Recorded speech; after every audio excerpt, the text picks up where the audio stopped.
Hi there everyone and welcome to Classic Reviews. Today we will be reviewing this greatest hit CD by the new wave of British heavy metal band Judas Priest. And the CD is called Best of Judas Priest Living After Midnight. This album was originally released in 1997, but Sony reissued it with a different track list in 2002. And it's the 2002 release that we will be going over today. And yet, both front and the back cover, don't know how we can see that, feature the band in action in their prime. So, before we talk about the track by track, I'm just going to quickly talk about the band. I have had a few band members throughout the years since they formed in 1969. But one of the things you think of with Judas Priest is the twin guitar sound of both K.K. Downing and Glenn Tipton, who have to be right up there in terms of being one of the greatest guitar duos of all time. Of course, one of the main things you think of with Judas Priest is their singer Rob Halford. When he performs live, he'll just turn up on stage on a Harley, shove the microphone in the exhaust, and he'll just really rev that engine. And he just has this ability, like he can create a lot of energy without frantically moving about and running about on stage. And maybe the fact that he doesn't run around on stage as much is probably why he has such great endurance in his live concerts. The main thing we all think of with Rob Halford is his vocal range and those legendary screams he does. Like, with his vocal range, he has a low growly thing going on, and then he also has this great distorted falsetto thing going on too. So, track list on this greatest hit CD is in chronological order, starting from their fourth album, Stained Class, that was released in early 1978, to the Painkiller album that was released in 1990. And as this CD goes on, the actual production of the albums and the songs gets better. By the way, some songs I'll be able to say more about than others, by the way, and I think the reason they haven't got any songs from their first three albums, I assume is to do with rights not being owned or something like that. So, the opening track on this CD is from the Stained Class album that was released in 1978, and it's a controversial Spooky Tooth cover, Better By You, Better Than Me. The lyrics of this song are about someone who is going to war and is too upset to express themselves to their lover, so they ask a friend to say it for them. Now, the reason I say this song is controversial is because it was the subject of a big subliminal message trial in 1990. So just before Christmas in 1985, two young males who had been heavily drinking were listening to this song. They then put a shotgun to their chins and shot themselves. One of the blokes, as you can imagine, died instantly, while the other bloke actually survived, but was badly disfigured and died a few years later. The trial in 1990 was basically saying the two adults killed themselves because apparently there was a subliminal message in this song that said, "Do it." For the second track, we go to the next album that was released in 1978 called Killing Machine, or if you lived in the USA, it was called Hellbent for Leather. And it's the song called Take on the World. As you might guess from the song title, it was Judas Priest's attempt at writing a stadium chant song, like We Will Rock You by Queen. And this was their first song to chart in the UK Top 40, peaking at number 14. For the third song on this CD, we stay on the Killing Machine album for another cover, and it's Priest's version of the Peter Green written Fleetwood Mac song, The Green Manalishi with the Two-Pronged Crown. This cover is in my great covers playlist on this channel, and you could possibly say it's one of many great examples of a cover being better than the original. The lyrics of this song are about money, and money is being likened to the Manalishi, which is a deceptive and satanic character in Indian and Hindu belief. Basically, the song is about money making you do things that you don't want to do. Track number 4 is the first song we hear from their big album British Steel that was released in 1980, and it's also one of their signature songs and one of my favourite Judas Priest songs, and it's the song called Living After Midnight. This song is a great sing-along song that's basically about partying all night and not thinking about the consequences. It also peaked at number 12 in the UK charts in 1980. Track number 5 is one of their other signature songs, which is also from the British Steel album, and it's the song Breaking the Law. As well as some great guitar riffing, there is also some effects in the song too.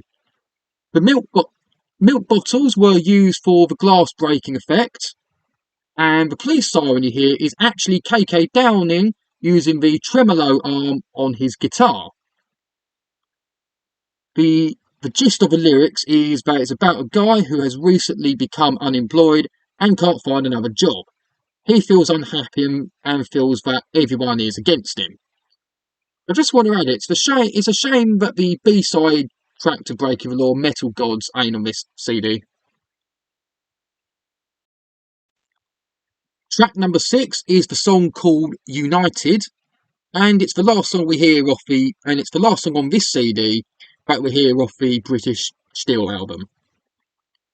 This song is similar to the second track on this CD, Take on the World, in terms of it being a stadium chant type song. And it peaked at number 26 in the UK charts in 1980. Track number 7 is the only song we hear on this CD from the Point of Entry album that was released in 1981, and it's the song called Hot Rockin'. I must admit, I can't think of much to say about this song really, apart from the fact it's a fun song to listen to with a great guitar solo. Track number 8 is the first of 2 songs we hear off the big-selling Screaming for Vengeance album that was released in the summer of 1982. And it's the classic song, You've Got Another Thing Coming. The song itself was a last-minute addition to the Screaming for Vengeance album, and some of the success of this album was probably due to this song. The song got to number 4 in the US mainstream rock charts and number 67 in the Hot 100 in 1982. American comedian Jim Brewer, who does a lot of rock and metal stuff at his gigs and in his routines, etc., said that this song changed his life in terms of like his love for rock and metal, I guess. And then at that very gig, he actually got to perform the song with Rob Halford. The lyrics of this song are basically saying you only have one life and don't just let things pass by. Grasp them big opportunities and you'll be rewarded if you work for it. Track number 9 on this CD is the other song we hear off the Screaming for Vengeance album, and it's the great song Hellion/Electric Eye. Now this is actually 2 tracks combined together. Hellion is this slow, melodic, beautiful guitar instrumental intro, and then it fades into the song Electric Eye. Song Electric Eye is in the key of E minor, and the guitar solo is played by Glenn Tipton. The lyrics of the song are actually about satellites constantly spying on us, and you could say it's also an allusion to the George Orwell book 1984, which also heavily deals with themes of the government spying on us. For track number 10, we go to the Defenders of the Faith album that was released in early 1984. And it's the song Freewheel Burning.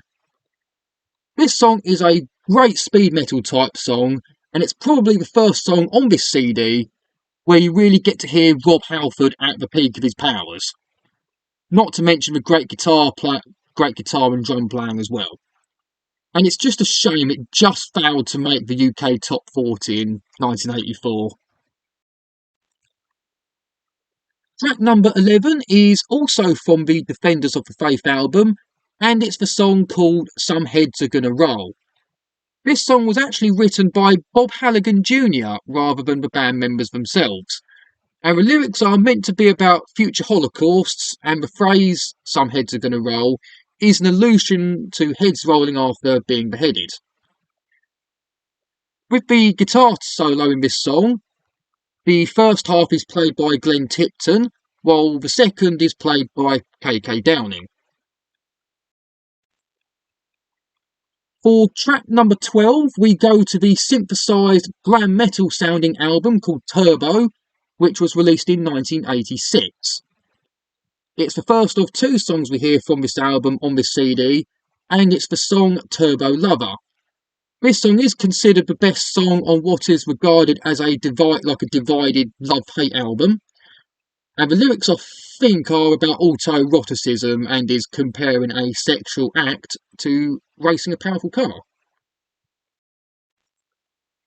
Track number 13 is the other song on this CD that's from the Turbo album, and it's the song called Locked In. As cheesy as this song is, it is also one of the songs on this CD where you do really get to hear Rob Halford's vocal range, and there isn't much more to say about that than really. Track number 14 is the first song we hear off the Ram It Down album that was released in 1988, and it's another cover. The song being covered is the legendary Chuck Berry song Johnny Be Good, and Judas Priest actually recorded this for a comedy film of the same name that was released at the time. Now, they really do make this cover their own. The only thing that's original with this song is the lyrics. The music is different with several riffs and solos and new melodies, and of course you get to hear Rob Halford's iconic vocals, which includes a scream at the start. Track number 15 is the other song we hear off the Ram It Down album, and it's the song of the same name, Ram It Down. There isn't a lot I can think of to say about this song really, apart from that this title track is a fast song with great guitar and drum playing, not to mention the scream at the start. Track number 16 is the metal classic that is the song Painkiller, which is from the album of the same name that was released in 1990. This was also the last album to feature Rob Halford until 2005, and the lyrics of this title track are about this superhero called Painkiller. The first thing we hear with this song is this thunderous machine gun type intro from the then new drummer Scott Travis, and with the great guitar solos in this song, first one is performed by Glenn Tipton, and the second one is performed by KK Downing. Now, we can't talk about this song without talking about Rob Halford's vocals. If you thought you heard Rob Halford at the peak of his powers in songs like Freewheel Burning and Locked In, not to mention the two Ram It Down songs, then this song is where his vocal power seems to go into overdrive. So Rob Halford does a lot of his singing in head voice, but he does use chest voice as well, like in a section in this song too. But most of the time he screams and uses like a reinforced falsetto or head voice.